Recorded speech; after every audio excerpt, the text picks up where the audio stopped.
Assalamualaikum warahmatullahi wabarakatuh. Yang saya hormati Bapak Menteri Sosial sekaligus Sekjen PBNU, yang saya hormati Pak Panglima, Pak Kapolri, Pak Waketum, dan juga Ibu Ketua Umum Partai NU beserta seluruh jajarannya. Yang saya hormati tokoh-tokoh, para tokoh agama, para kiai, para ibu nyai yang hadir pada pagi hari ini. Selamat pagi semua ibu-ibu.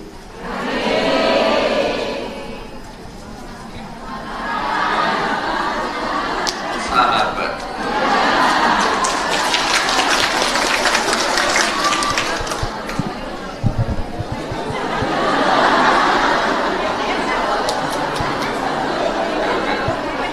Selamat pagi para sahabat. Salam hangat dari Bapak Presiden kita, Bapak Prabowo Subianto.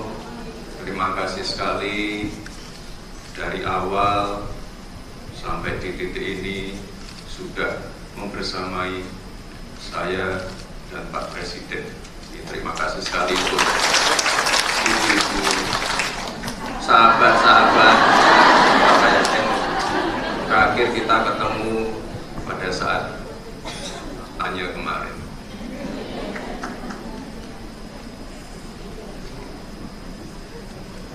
Ini yang paling jauh dari mana, Bu? Partai NU Papua? Hadir? Oh, jauh sekali, luar biasa. Papua juga, Bu. Mana? Merauke, Manuwari, jauh sekali. Papua Tengah, Papua Pegunungan.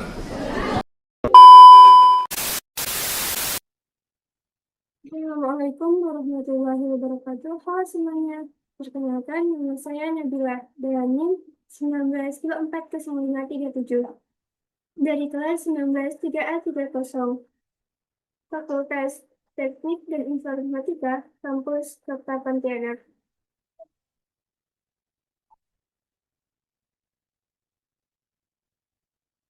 Pada kesempatan ini, saya akan memaparkan hasil analisis saya mengenai kaidah bahasa dalam pidato yang disampaikan oleh Gibran Rakebuming, Wakil Presiden Republik Indonesia, periode 2024-2029. Pidato ini disampaikan pada acara Konferensi Besar Fatayat NU. Analisis ini penting karena pidato merupakan salah satu bentuk komunikasi lisan yang memiliki fungsi persuasif dan informatif kepada masyarakat. Dalam hal ini, saya akan mengkaji apakah pidato tersebut telah memenuhi kaidah kebahasaan yang baik dan benar sesuai tata bahasa Indonesia yang digunakan dalam konteks formal. Pertama-tama, mari kita bahas dari segi struktur pidato. Secara umum, struktur pidato terdiri dari 3 bagian, yakni pembukaan, isi, dan penutup. Dalam pidatonya, Gibran memulai dengan salam hormat dan penghormatan kepada seluruh hadirin, khususnya tokoh-tokoh penting Fatayat NU dan pimpinan organisasi Nahdlatul Ulama. Bagian ini menunjukkan bahwa pidato tersebut telah memenuhi kaidah pembukaan pidato formal yang baik karena mencerminkan kesopanan dan penghormatan kepada audiens. Selanjutnya, dalam bagian isi pidato, Gibran menyampaikan poin-poin penting mengenai kontribusi Fatayat NU dalam pembangunan masyarakat, khususnya dalam mendukung kemajuan generasi muda perempuan. Ia juga menyampaikan data dan fakta untuk memperkuat isi pidato. Di bagian akhir, ia menutup dengan ucapan terima kasih dan harapan untuk masa depan organisasi Fatayat NU.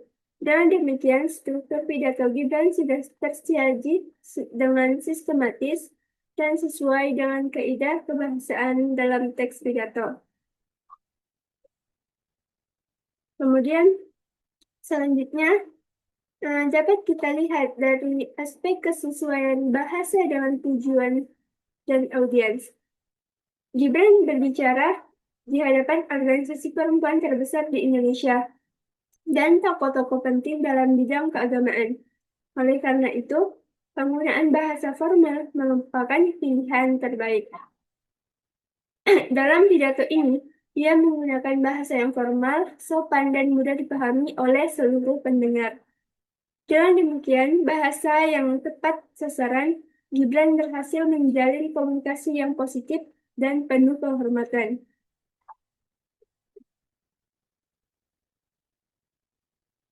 Dari segi diksi atau pilihan kata, Gibran menggunakan kosakata baku sesuai ejaan bahasa Indonesia. Dalam beberapa bagian, ia juga menyisipkan istilah yang dekat dengan generasi muda, seperti anak muda zaman sekarang dan tantangan era digital.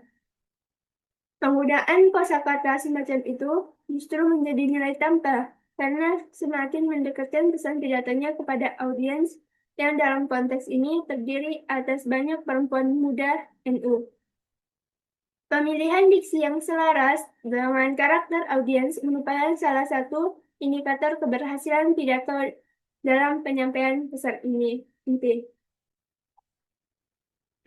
Berikutnya, kita analisis dari aspek struktur kalimat dan efektivitas bahasa. Kalimat yang digunakan Gibran dalam pidatonya cenderung ringkas, jelas, dan langsung pada inti pembahasan. Ia tidak menggunakan kalimat yang berbelit-belit, sehingga tidak menimbulkan ambiguitas atau kerancunan makna. Kalimat-kalimat efektif yang digunakan mampu membantu pendengar untuk lebih fokus pada poin utama yang ingin disampaikan. Hal ini menunjukkan bahwa Gibran telah menerapkan prinsip kalimat efektif dengan cukup baik.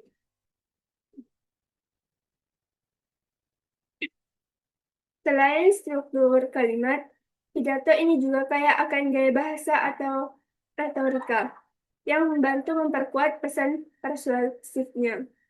Misalnya, Gibran menggunakan gaya bahasa berupa pengulangan yang bertujuan menekankan pentingnya peran Fatayat NU dalam membangun bangsa. Ia juga beberapa kali menggunakan ajakan dan motivasi untuk menggerakkan semangat para anggota Fatayat. Gaya bahasa yang demikian mampu membangun emosi audiens sehingga mereka merasa bagian dari pesan yang sedang dikampanyekan. Selanjutnya, aspek yang tidak kalah penting adalah kesantunan berbahasa. Selama pidato berlangsung, Gibran berusaha menjaga rasa hormat kepada seluruh audiens. Ia menyampaikan kalimat dengan nada yang positif dan tidak menyinggung pihak manapun. Ia juga menghargai kontribusi tokoh-tokoh yang hadir dengan menyebutkan nama dan jabatannya secara sopan. Kesantunan ini merupakan bagian penting dalam pidato formal dan Gibran telah menerapkannya dengan baik. Namun, tentunya tidak ada pidato yang sempurna.